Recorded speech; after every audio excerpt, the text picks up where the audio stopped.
To withstand the shrewdness of life, it takes immense focus, discipline, and strategic dispositions when you are confronting the chaos that is life itself. And I hope that everybody remembers just how retarded, and in the worst kinds of way, because there is a good kind of retarded. If you listen to your inner retard and just do what you need to do and let the consequences be what they may, that's your inner retard. But if you are an idiot and stupid and dumb, and I don't mean this, with certain kinds of insulting manners, but I'm just speaking very plainly here. If you're being stupid, then it's not you that's stupid. You're just acting stupid. You're just acting that way. And I hope everybody remembers just how stupid many people acted in 2020. Remember how retarded everybody was? Remember why and how toilet paper of all things was with a respiratory illness, so to speak. Toilet paper was the worst kind of a thing. And so we had the pandemic of 2020, and we had all the masks and everything. Do you remember even the playgrounds that at least where I was living, the playgrounds had tape. And I was living I still am living in a conservative space, but there were like police tapes around the playgrounds to ensure that kids don't play there. Do you guys remember this? Do you remember this? I want to know, what was one of the weirdest things you saw? One other weird thing that I saw were people wearing masks while they were alone in their cars. That was another weird thing. I never understood that either. It's like, who are you gonna... like, just retards, bro. They're geeks and nerds. And I remember going to this pizza place where I got the pizza and I was picking it up, and they weren't going to give me the pizza unless I wore my mask. Now, keep in mind, I knew the owner, and I'd been going to this place for years at the time. And they told me that I would be kicked out if I don't put on the mask.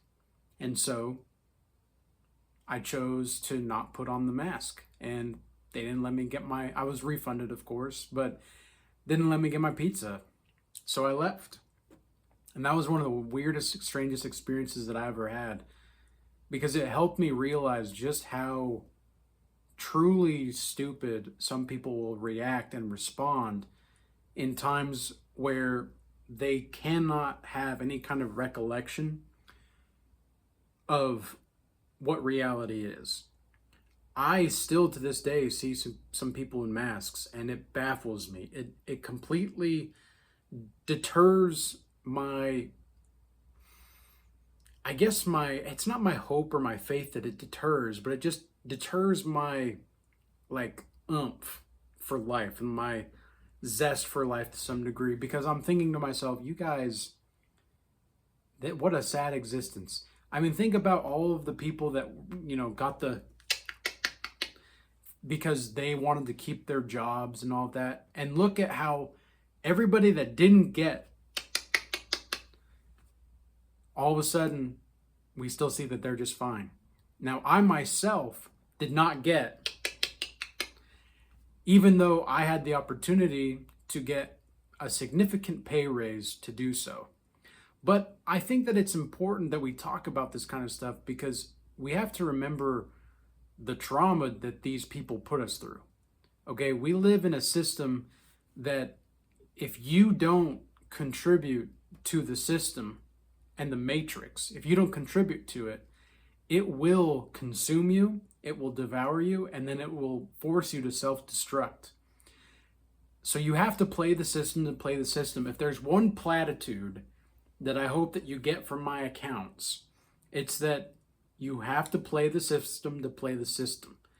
And I know this because I've made the mistakes. I've made the mistakes where I put my faith in the wrong people. Not really my faith, it was more my trust. I put my trust in the wrong people. I put my trust in these people where they had no clue what they were doing, And then I also put my trust in people where they knew exactly how malicious they really were trying to be. So I was letting stupid people in one hand try to let them, and I was letting these people know more than I did. I was like, oh, I don't know better. Now, it's one thing to admit you don't know something, and I think there's a sense of humility in there. But to believe and to constantly allow yourself to be corrupted by these people who, oh, they know better than you. Not everybody knows better than you, okay? Maybe you're the best person to trust when it comes to certain things. It's between you and Jesus Christ. At the end of the day, that's where it is. And so then on the other hand, I put my trust in the people that were intentionally blinding me and giving me enough truth to twist them into lies. They used the truth to tell lies rather than using lies to tell the truth like an artist would do, right? So they were pure malicious and evil. And if you ever encounter this kind of maliciousness, and most of us have, maybe we just don't really know it, but most of us have encountered this kind of maliciousness before.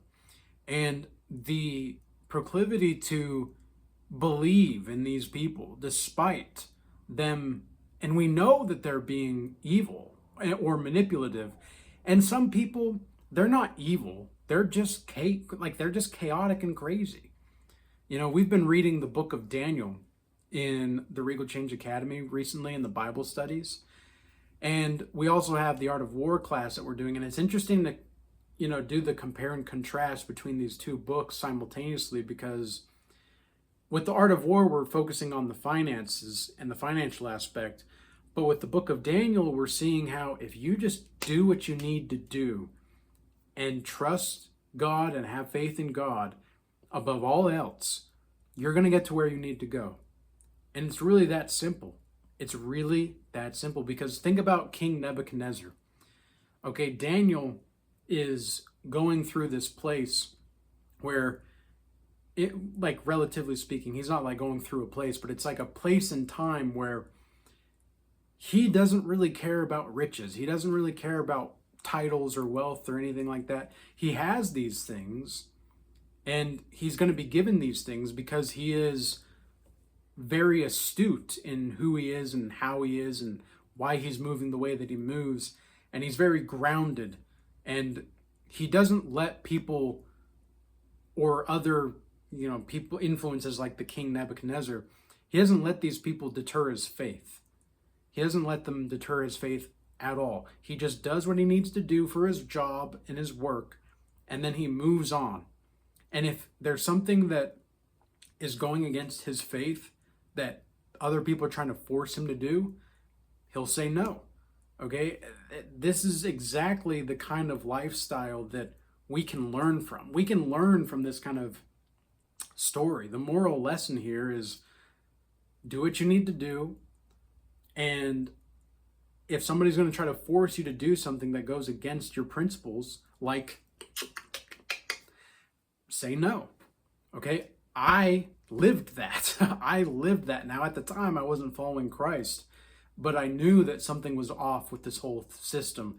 I knew something was off with everything going on with the pandemic. I didn't know what it was. I couldn't articulate exactly why, but my nervous system, even to this day, thinking about it and even resurfacing it, I am recalling just how chaotic everything really was, and just how like sporadic, and how much of a headache it was to wake up and feel like you're gonna die and be killed off. And meanwhile, like, I'm genuinely to the point, and I'm not gonna give my full views on this, but at least on the public side, here on the internet, but I genuinely think that for the most part, there was no pandemic. That's what I genuinely think. I don't think there was a pandemic. I think there was a plan, and I think there was a how do I say this? there was a test to see how stupid people really are. And most of us failed. There was a few that stood up, and it was the most important of those that were able to stand up and say no. But at the same time, there's this incremental catastrophe that is coming to take place, and the collapse is imminent and evident. Okay, think about the trillions of dollars for the US, for example, that they're going into debt faster than they can pay off the interest. So literally within just the last few months, we've gone from 35 trillion in debt to 38 trillion or 39 trillion almost now in just a few months. There's no way it's not going to collapse at this point. It's just it's become like a King Nebuchadnezzar. The system has become King Nebuchadnezzar itself. And the only way that it's going to learn, the only way that we're going to learn as a people, is to understand what it's like to live in the wilderness as a beast, so to speak, because that's what happens to King Nebuchadnezzar. For 7 years, he lives as a beast, right? So he has to live as a beast and in the wild, not only as a punishment, but because now he has to be reminded of what it's like to be animalistic. It's like, oh, you want to behave animalistic while you've been given this great title and you've been given this great land.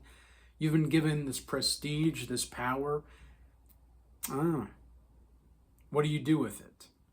And this is something that you can tell a lot about a person, because what I've noticed with people is that it's not really what you give them that is most important. It's what they do with what you give them. And so you can give these people knowledge. You can give them wisdom. You can give them, a drink if they're thirsty. You can give them clothes if they're, naked. You can give them a sense of peace if their life is chaotic. And yet it's almost as if sometimes you're pouring into a cup that has a hole at the bottom, and they don't want to address the hole. They just want you to continue pouring into their cup so that they can siphon energy off of you. But not everybody's doing this maliciously. And you have to be able to discern who's who and what's what when it comes to that kind of a thing. Because not everybody is going to be malicious. Not everybody's going to try to put themselves in harm's way intentionally. They're not going to try to put themselves in harm's way intentionally, but it just so happens because they're behaving stupidly. I mean, some of these people that they look luxurious on the outside, they have this sense of luxuriousness on the outside, and there's nothing wrong with luxury. There's nothing wrong with it. I don't want to hear, and I'm so sick and tired of hearing Christians specifically say how it's so important not to be attached to the material world and don't be worldly. It's like, okay, of course. Yeah, of course. But that doesn't mean confine yourself into a box and say, oh yeah, this is good enough.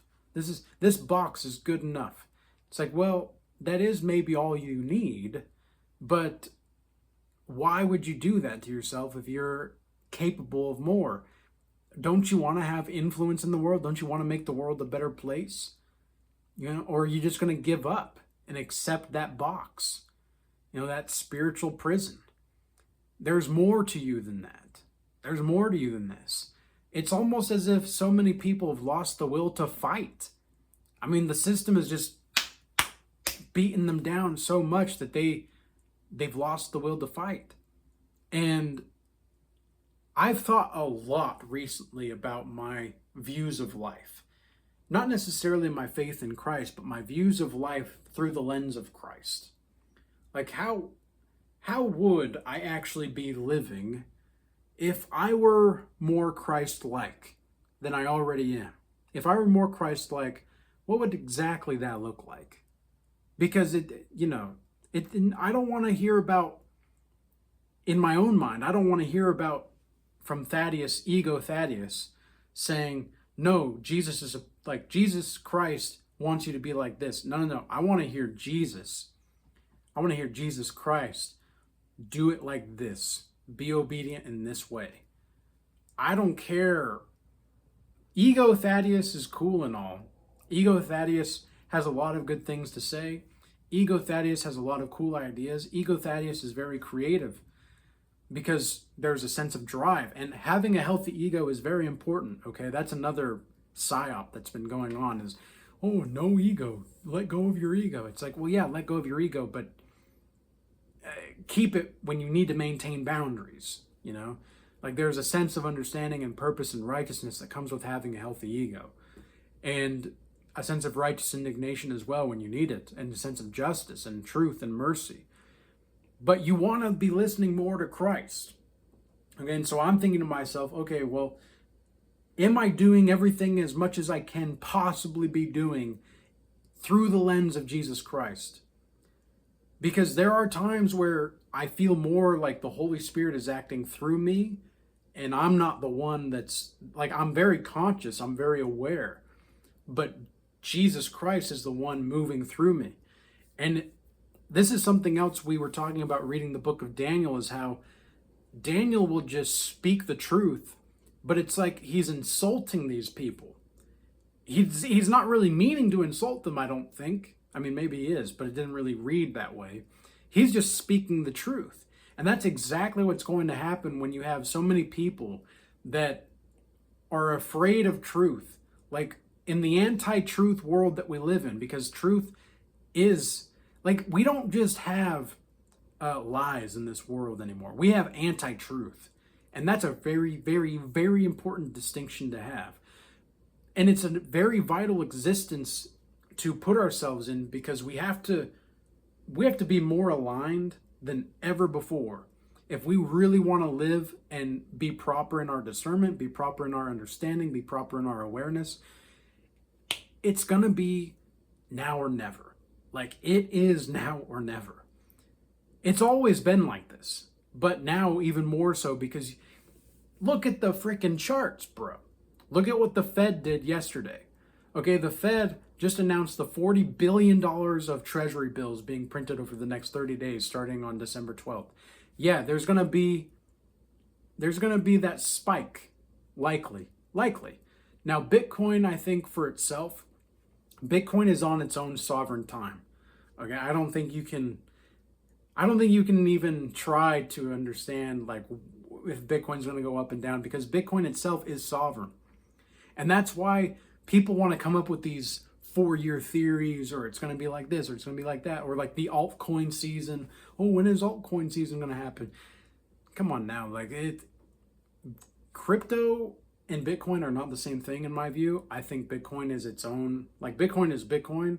Crypto is going to be all the other exchanging of currencies and money through filters of the other system, just different names for it. However, I'll leave that as it may. We are in a fight against the fiat system. We are in a fight against stupidity. We're in a fight against these oppressors. We're in a fight against these pedophile Satan worshipers that freaking drink the blood of babies.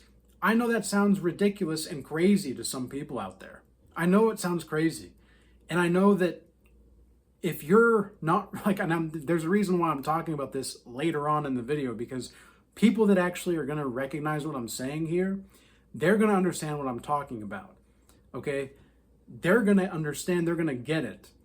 The people that don't, well, they're not going to be watching this far anyway. So if you're resonating with this, don't just take my word for it. Do your research, okay? Read certain books. There are certain books that you can check on and look up and just do your research. It's really not that hard.